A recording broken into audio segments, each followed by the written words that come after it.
Hello, job seekers. Melanie here with CGL Recruiting, and we are on to session 11 of Interview Bootcamp. Hopefully by now you're starting to feel a little bit more prepped for the interviews coming up. I know it's a lot of questions, but the more you know of these, the better your chances of being prepared when they're asked in an interview. And we all know interviews are all about preparation. So I do have another set of questions to cover with you today. And our focus today is going to be on questions designed to gauge your interactions with others. Now, if you haven't subscribed yet to our channel, please consider doing that now. Give us that thumbs up if you feel like this data is helpful. Now, I'm trying to go fairly quick in these videos, so you're just spending a couple minutes every day on each one of these sets of questions. I know you're busy, and I'm trying to help and be respectful of your time at the same time. So let's get right into our list of questions. And the first one that we're going to cover is, if I can get my computer to work. There we go. Here's the biggie. When you go into an interview, a lot of times you will have somebody ask you, what is your communication style? Now, this is such a broad, big question, and it's usually followed up by lots of other questions. But this did come from several of the HR people on our survey that we did, where all of these questions came from, of ones that you need to be ready and able to answer. So what is your communication style? If you haven't ever taken a look back, it's something you might want to consider doing. Are you somebody that you communicate more, you prefer face-to-face? You prefer picking up the phone? You prefer communication via email? Are you somebody that's more of a listen first type of individual? There is no, well, I won't say there is no wrong type of communication skills, because there are some that are probably lacking. But what they're trying to just understand is how you best communicate. Now, what you're going to see, though, most likely is additional questions like this next set, which also came all from the HR survey. The first one is, tell me how you deal with someone difficult. And this is trying to understand how you communicate and engage with somebody who may be difficult. This is probably one of the most common interview questions that you're going to see.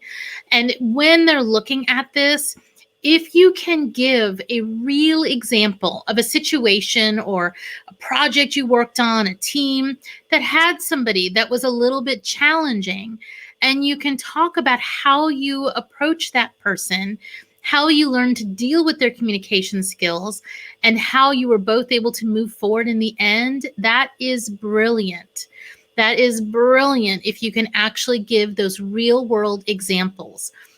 Remember, any time that somebody is interviewing you, they always know that the best indicator of future performance is past performance.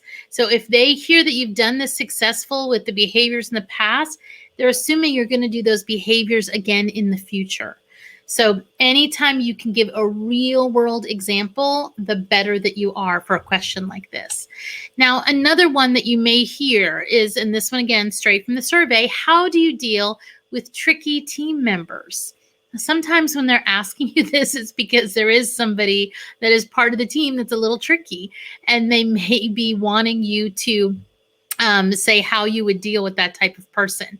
Now, I think when you're asked a question like this, though, it's really important to realize that they didn't say a difficult team member. They said a tricky team member.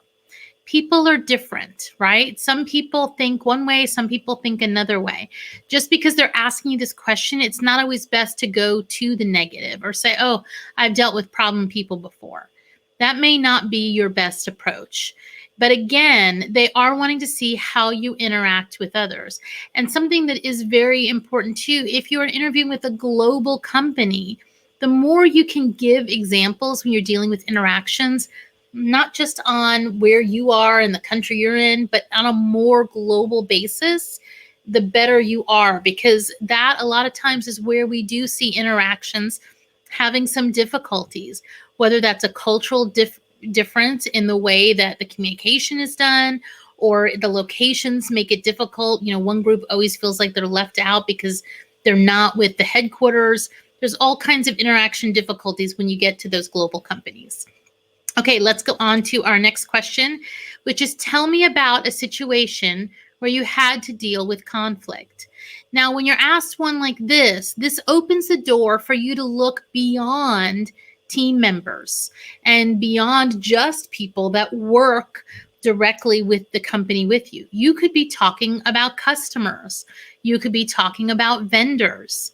There's lots of, could be government officials that you're having to do regulations through. There's lots of openings here of where you can give real examples of where you had to deal with a situation.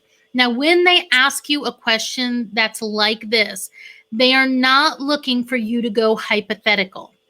They are wanting you to give an actual real world situation where this happened. So if you cannot, as we're doing this video and you're watching, if you can't think of a situation off the top of your head, this is a question that I highly recommend you take the time, give it some thought, and try to write down some notes. You're not writing the notes to bring them in with you to the interview, right? You're bringing it down so that when you do get asked this question during an interview, it's easier for you to recall it off of the top of your head and be able to share it back out with them. Do not go hypothetical in any time that you're asked where they're saying, tell me a situation. Okay, our next one is, what would your current or former coworkers say about you if I told them I was considering hiring you? This again is they're trying to understand your interactions with your past teammates or your current coworkers. Now, don't panic. This does not necessarily mean if you're currently working, they're not going to reach out and talk with all of your coworkers, right?